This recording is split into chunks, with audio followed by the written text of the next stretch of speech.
Continuous professional development program. CPD जो है ये गवर्नमेंट का एक इनिशिएटिव है, जहां हम देखते हैं कि गवर्नमेंट अपने बहुत बड़े बजट से ऑल अक्रॉस द पंजाब जितने भी गवर्नमेंट की फैकल्टी है उन्हें प्रोफेशनली ट्रेन किया जाता है, और हमारे प्राइवेट सेक्टर में भी डिफरेंट पब्लिशर्स ये ट्रेनिंग देते हैं।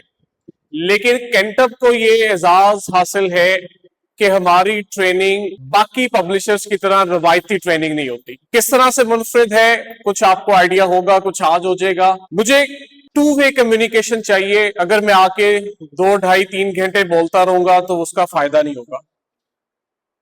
हमें इसको टू वे बनाना है। मुझे आपकी तरफ से इंट्रैक्शन चाहिए होगी ताकि मुझे पता लगे कि आप लोग इन चीजों को पिक कर रहे हैं, क्योंकि मेरे पास कंटेंट बहुत ज्यादा है, एक्सपीरियंस बहुत है, लेकिन मुझे डिपेंड करता है कि मेरी ऑडियंस कैसी है, मुझे उसके मुताबिक चलना होता है। मुझे एक जनरल बताएं कि इससे पहले जहां तक मेरा आइडिया है कि अभी आपने रिसेंटली चंद मंथ बैक आपने कैंटअप से भी ट्रेनिंग ली है, ऐसा है? केमिस्ट्री की या साइंस की हुई थी, लेकिन केमिस्ट्री के सर थे, मैथ की हुई है और इंग्लिश की हुई है। आप लोगों ने वो साइंस वाली की ट्रेनिंग ली है जिसमें शहबाज साहब आए थे कैंटअप से। इन पर्टिकुलर आप लोगों ने वहां केमिस्ट्री पोर्शन डिस्कस किया होगा साइंस में, ऐसा है? लाइफ साइंसेस शायद ना की हो, जिसको आप बायो कहते हैं, या आपने फिजिक्स का पोर्शन ना किया हो। तो आज मेरा फिर फोकस रहेगा बायो साइंसेस की तरफ, लाइफ साइंसेस की तरफ, इस सेंस के साथ कि आप लोगों ने केमिस्ट्री के ऊपर या फिजिकल डोमेन के ऊपर एक ट्रेनिंग ले ली है। तो इसको थोड़ा मुनफरद करने के लिए मैं बायो वाली साइड पे रहूंगा। अपना तारुफ भी मैं करवाता हूं। मुझे इसके अलावा बताएं, आप लोगों ने और किस नोयत की ट्रेनिंग ली हुई है, किस पब्लिशर से ली हुई है? अफाक से ट्रेनिंग ली हुई है? किस टॉपिक पे?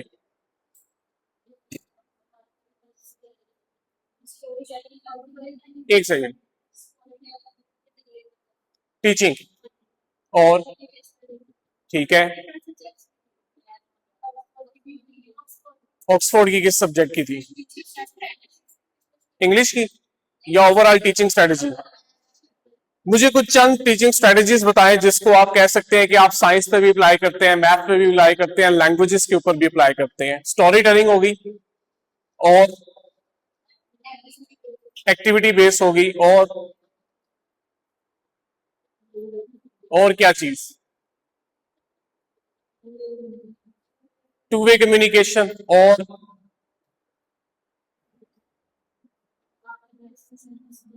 मैं एक्सपेक्ट कर रहा हूं कि आप लोगों ने काफी ट्रेनिंग्स ली हुई है, उसको देखते हुए मैं अपनी ट्रेनिंग को मोल्ड करूं। ये सारी बातें हमें भी पता है, लेकिन हम कैंटअप के प्लेटफॉर्म से अवॉइड करते हैं इन जेनेरिक ट्रेनिंग्स को।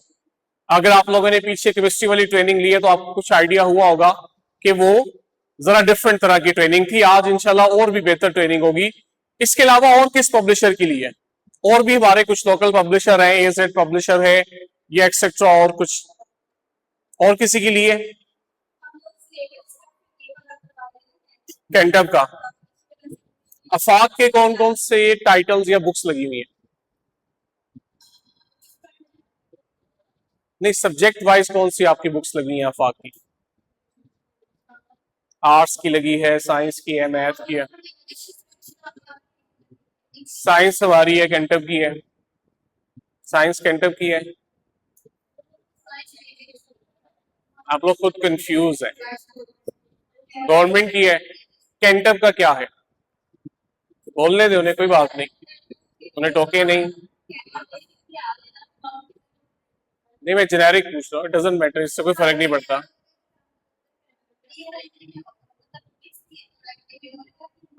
क्योंकि मैं साइंस पे देने जा रहा हूँ ना, इसलिए बात कर रहा हूँ।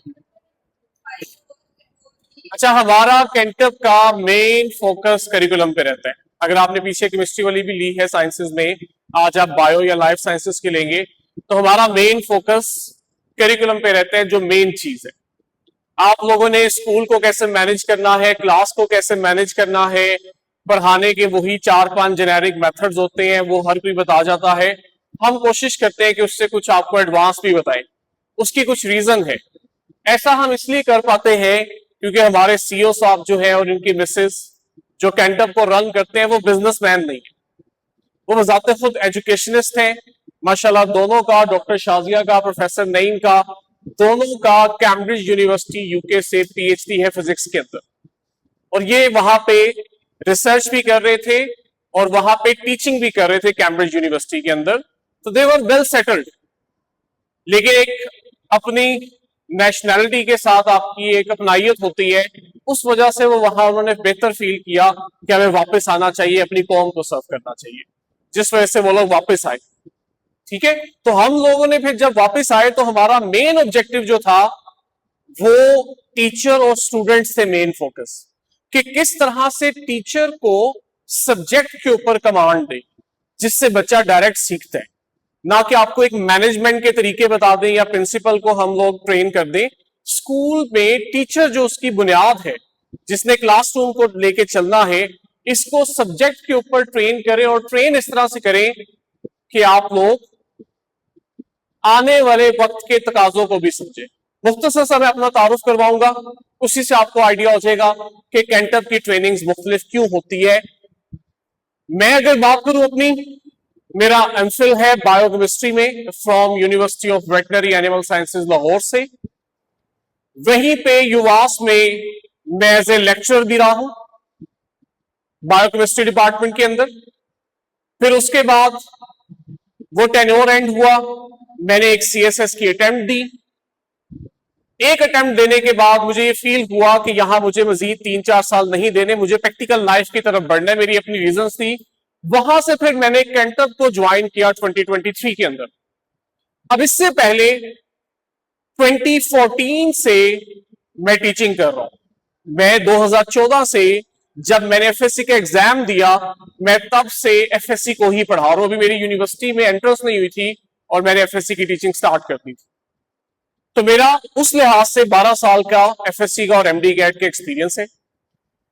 एमफिल की रिसर्च बैकग्राउंड, सीएसएस की रिसर्च बैकग्राउंड, उस वजह से फिर डॉक्टर साहब के साथ जब सेशन हुआ तो एज ए एचओडी हायरिंग हुई बायो डिपार्टमेंट के अंदर।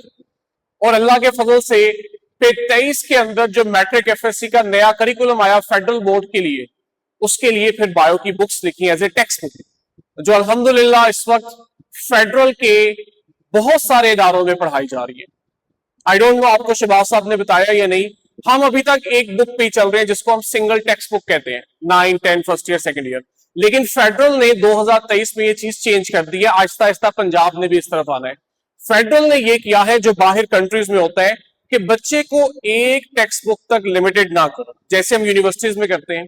हमारे पास यूनिवर्सिटी में कोई एक सिंगल टेक्स्ट बुक नहीं होती, लर्निंग आउटकम होता है, जिस मर्जी किताब से जो टॉपिक अच्छा लगता है वहां से आप तैयार कर लें।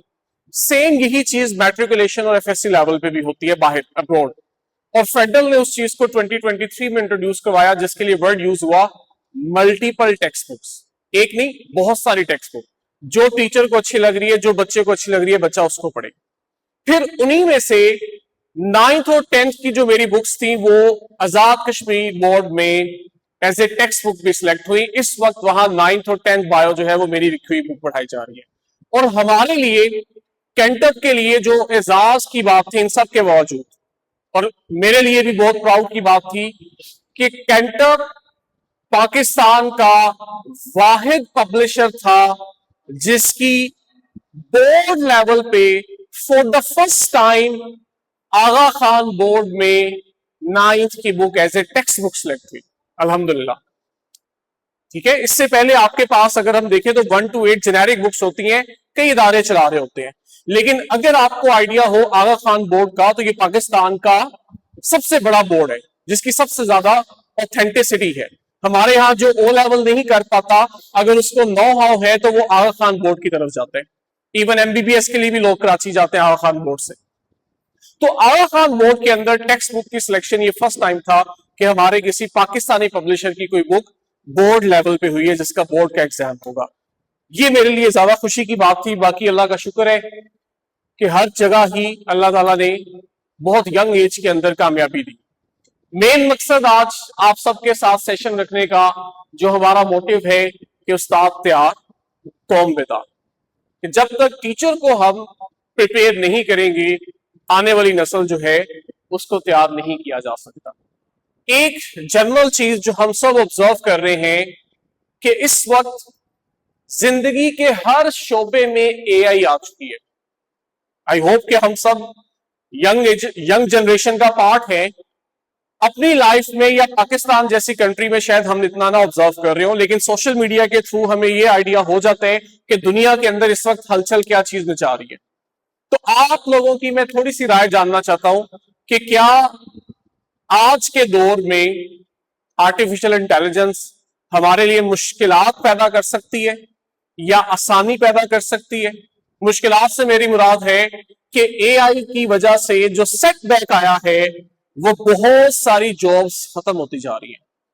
जैसे एक छोटी सी एग्जांपल मैं देता हूं कि हम लोग बहुत छोटे थे जब, तो अक्सर हॉलीवुड मूवीज में देखते थे कि जब कहीं पे कोई ब्रेकिंग न्यूज कवर करनी होती थी तो हेलीकॉप्टर उड़ा करता था और उसमें एक कैमरामैन होता था जो जाके सीन को लाइव कैप्चर किया करता था। लेकिन आहिस्ता आहिस्ता हमने देखा कि अब वो चीज खत्म हो गई है, अब ड्रोन्स आ गए हैं।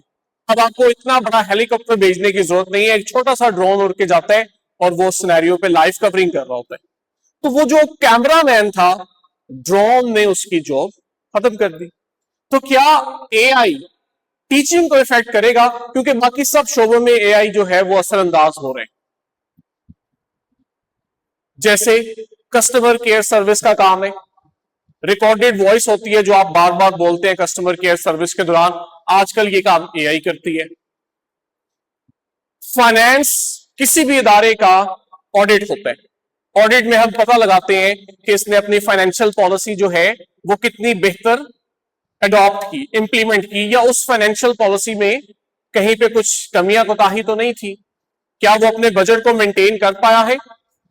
तो ये सब काम जिसके लिए लोग पहले सीए किया करते थे, चार्टर्ड अकाउंटेंट जैसी एक डिफिकल्ट डिग्री किया करते थे, आज ये काम एआई कर रही है। मैं यूनाइटेड किंगडम का एक बहुत बड़ा इदारा है इकोनॉमिक टाइम्स, मैं उसकी रिपोर्ट पीछे देख रहा था कि हम लोग एआई को जहां डिफरेंट फील्ड्स के अंदर डिस्कस कर रहे हैं, एआई ने खामोशी से फाइनेंस डिपार्टमेंट में, फाइनेंस फील्ड में जॉब्स को बहुत मुतासिर किया है।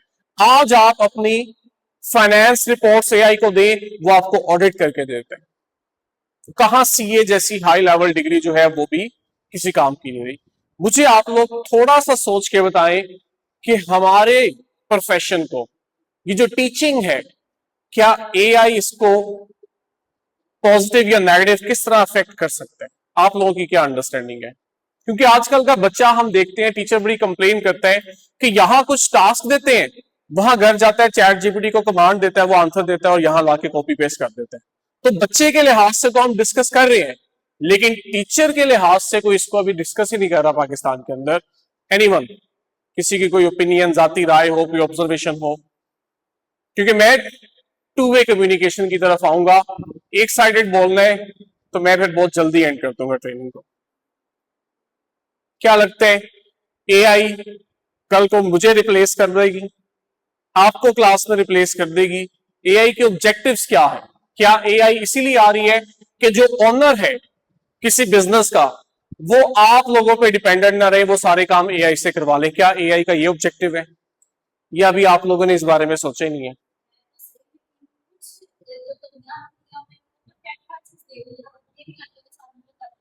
हम परफेक्ट हैं?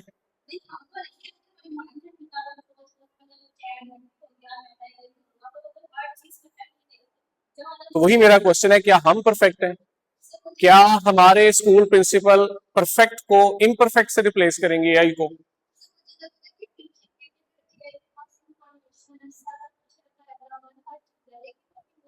Very good, very good point. आप सिंपल देखें, मैं और भी पॉइंट्स लूंगा, इसमें और भी पॉइंट्स हैं। मैं आपके साथ इंटरेक्शन कर रहा हूं, आप इमेजिन करें मैं आपके साथ लाइव ही हूं, लेकिन यहां पे मैं कैमरे के जूम से आपके साथ सेशन कर रहा था लाहौर से बैठा। तो डू यू फील कि ये एनवायरनमेंट ऐसा ही होता? शायद आप लोग और तरह रिलैक्स होते, बोतरी ना करते, सीरियस नहीं लेते। और आप इमेजिन करें कि ह्यूमन भी नहीं है, कुछ भी वीडियो चल रही है और उसके पीछे एआई बोल रही है, तो क्या वो हमें रिप्लेस करेगा? नहीं। लेकिन क्या एआई बिल्कुल भी असरअंदाज नहीं होगा हमारे प्रोफेशन पे? होगा। कैसे? कैसे? मैं आपको एक छोटी सी एग्जांपल दूं, मेरे अपने प्रोफेशन को, मैं बेसिकली टीचर हूं। अच्छा पढ़ लिया, अच्छा समझ लिया, तो राइटिंग की तरफ आए तो अल्लाह ताला का फजलो करम है। इंसान के बस में कोशिश होती है, ये भी अल्लाह की तरफ से होती है। तो अल्लाह ताला ने इतना फजलो करम किया कि बहुत यंग एज में आगा खान बोर्ड तक किताब चलेगी। लेकिन ये प्रोजेक्ट 2023 में जब आया, हमारे जो प्रोफेसर साहब हैं डॉक्टर नईम साहब, इनके साथ मेरा 2.5 घंटे का इंटरव्यू था। और उस वक्त इंटरव्यू में मेरी कोई डेजिग्नेशन नहीं थी कि मैं किस हैसियत से आ रहा हूं, मुझे भी नहीं पता था। बस ये पता था इन्होंने बुक्स लिखनी और मैं इंटरव्यू देने चला गया। मेरा कोई एक्सपीरियंस नहीं था, मेरे पास सिर्फ टीचिंग एक्सपीरियंस था। मुझसे जो कंसेप्चुअल सवाल हुए वो मैंने बताए, कुछ उन्होंने मेरा टीचिंग मेथड ऑब्जर्व किया मेरे जवाब सुन के। लेकिन ये बात हमें क्लियर थी कि ये किताब लिखना मजाक नहीं है। कम से कम 3 साल का काम है। आप बहुत स्पीडीली भी करेंगे तो आपको 2 साल लगेंगे 9, 10 फर्स्ट ईयर सेकंड ईयर की सिर्फ 4 बुक्स लिखने के लिए। और वो भी अकेला बंदा नहीं करेगा, डिपार्टमेंट होगा जिसमें 4-5 लोग होंगे कम से कम। लाइक बायो के अंदर 5 लोग होंगे, तो वो 5 लोग 2 साल लगाएंगे किताब लिखने में 4 बुक्स, और तीसरा साल लगाएंगे उनको मेच्योर करने के काबिल, उसको रिव्यू करेंगे, अपनी मिस्टेक्स आइडेंटिफाई करेंगे या किसी और से पढ़ा के अपनी गलतियां ठीक करेंगे। तो कम से कम 3 साल का होगा। और मुझे ऐसे ही कहा गया था कि आप बड़े रिलैक्स होकर आए, आप दिन में 2 पेज लिख रहे हैं डजंट मैटर, क्योंकि आपको हम इनिशियली 1 साल में 1 बुक का देंगे। 1 बुक जब आप लिख लेंगे आपका एक्सपीरियंस हो जाएगा, फिर अगले साल आपके साथ टीम बनेगी और आप उस किताब को जल्दी लिखेंगे। लेकिन बिलीव मी, जुलाई की मेरी हायरिंग थी, 5 जुलाई को मेरा फर्स्ट डे था। अगस्त में फेडरल मिनिस्ट्री के अंदर एक डिपार्टमेंट आता है NCC, national curriculum of council या नेशनल करिकुलम काउंसिल। ये वो इदारा है जो पूरे पाकिस्तान का करिकुलम बनाता है। ठीक है, एनसीसी एक इदारा है जो पूरे पाकिस्तान का करिकुलम बना के देते हैं। इन्हीं की तरफ से था कि हमें साल में 1 किताब चाहिए। अगस्त में इनकी चेयरपर्सन थी मरियम चुगताई। ये जो चुगताई लैब आप लोगों ने अगर सुना हो, बहुत बड़ा एक लैब नेटवर्क है, इनकी उस फैमिली से थी मरियम चुगताई, ये चेयरपर्सन थी तब। इन्होंने अगस्त में सेशन किया और हम सब लाइव थे, डिफरेंट पब्लिशर्स अपने अपने ऑफिस से जूम सेशन के थ्रू लाइव थे और मैं भी था।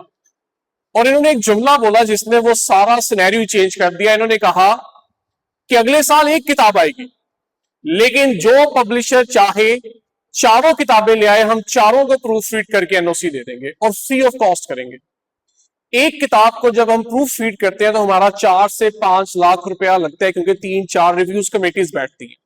एक रिव्यू कमेटी उसकी सजेशन आती है, फिर दूसरी की आती है, ये प्रोसेस चलता रहता है। अब 5 लाख की 1 किताब, 4 किताबें 20 लाख की, एक सब्जेक्ट की, 7 सब्जेक्ट होते हैं, 1 करोड़ 40 लाख रुपए का काम उसने कहा हम फ्री करेंगे। अब प्राइवेट सेक्टर को क्या चाहिए? प्राइवेट सेक्टर फ्लरिश ही तब करता है कि जब वो कम फाइनेंस रिसोर्सेज में ज्यादा काम करता है। जैसे आप लोग भी फील करते हैं, हम भी फील करते हैं, एक इंसान 4-4 लोगों की जॉब कर रहा है, 4-4 लोगों के बराबर लोड उठा रहा होता है। तो वो जब एकदम वो जुमला सुनने को आया, और यहां से डॉक्टर साहब का था कि मुझे नहीं पता, आप लोगों ने दिसंबर तक मुझे 4 किताबें दे दी। वो जो टीम 1 साल के बाद बननी थी वो टीम उसी वक्त बनी। इंटरव्यू फेल, लेकिन सिर्फ ये कि मेहनत कर लेगा, सीख लेगा, आ जाओ। और मेरा घर ऑफिस से 10 किलोमीटर के फासले पे है, बाइक पे शायद हार्डली मैं स्लो भी जाऊं तो 15 मिनट लगते हैं। मैं 1 हफ्ता घर नहीं गया था, ऑफिस में सोता था, और ऑफिस में भी 2-2.5 घंटे से ज्यादा नहीं। पहली रात जब मैं सोया था तो मेरा इरादा नहीं था, मैं काम कर रहा था। अगले दिन सुबह रिव्यू के लिए किताब जानी थी, काम खत्म होने का नाम ही नहीं ले रहा था, तो मुझे अपने ही डेस्क पे हेड डाउन करना पड़ा, कोई गद्दा कोई कुछ नहीं था। तो 2-2.5 घंटे इस तरह गुजारे। इस तरह से फिर हम लोगों ने दिन रात एक किया, लेकिन एफर्ट बहुत ज्यादा थी, प्रेशर बहुत ज्यादा था, काम किया। अब इस सब के बावजूद 4 माह में 4 किताबें तब हो पाई जब हमारे साथ एआई था। एआई ने मुझे रिप्लेस नहीं किया, मेरे बगैर किताब नहीं लिखी जा सकती थी। लेकिन एआई को जब मैं रिसर्च करके एक चीज स्ट्रक्चर फॉर्म में देता था कि इस सीक्वेंस के अंदर इन पॉइंट्स के ऊपर तुमने ये बात करनी है और तुम्हारी ये लिमिट है, इस लिमिट से बाहर नहीं जाना, इस लिमिट से कम नहीं होना, वो मुझे मेरी चीज देता था। पहले मैं रिसर्च करता था, उसको कंटेंट देता था, उसकी लिमिट डिफाइन करता था, सीक्वेंस बताता था, वो मुझे अच्छे जुमले लिख देता था। फिर मैंने देखा कि उसके जुमले थोड़े कॉम्प्लिकेटेड हैं। अक्सर आप लोगों ने कभी चैट जीपीटी से कुछ लिखवाया हो, वो कोमास लगवा के ना 2-3 सेंटेंस जोड़ देता है कोमा की शक्ल में, जिसको आप कॉम्प्लेक्स या कंपाउंड सेंटेंस कहते हैं, वो कंपाउंड सेंटेंस बना देते हैं। तो मेरा चूंकि सीएसएस का बैकग्राउंड था, इंग्लिश थोड़ी बेहतर थी, फिर मैंने वो काम करना शुरू किया कि एज ए इंग्लिश राइटर भी फिर अपने वो चैट जीपीटी को उसको बताया करता था या खुद बाद में करता था सेंटेंस बाय सेंटेंस। काम हो गया 4 माह में, लेकिन बिना एआई के नहीं हो सकता था। जितने मर्जी हम इंसान लगते हैं, हम 4 माह में 4 किताबें नहीं लिख सकते थे। तो एआई जो है, लोग या तो बिल्कुल अनअवेयर हैं या बिल्कुल एक्सट्रीम पे जाके सोचते हैं कि ये कुछ नहीं करेगी या ये बिल्कुल इंसानों को हटा देगी और मशीनों का दौर होगा। ऐसा नहीं है। ये आपके चैट जीपीटी का सीईओ है, जो कंपनी है वो ओपन एआई कंपनी है, चैट जीपीटी जिसने बनाया है, उसका सीईओ कहता है AI won't replace human. AI का मकसद इंसानों की जगह लेना नहीं है, but humans who use AI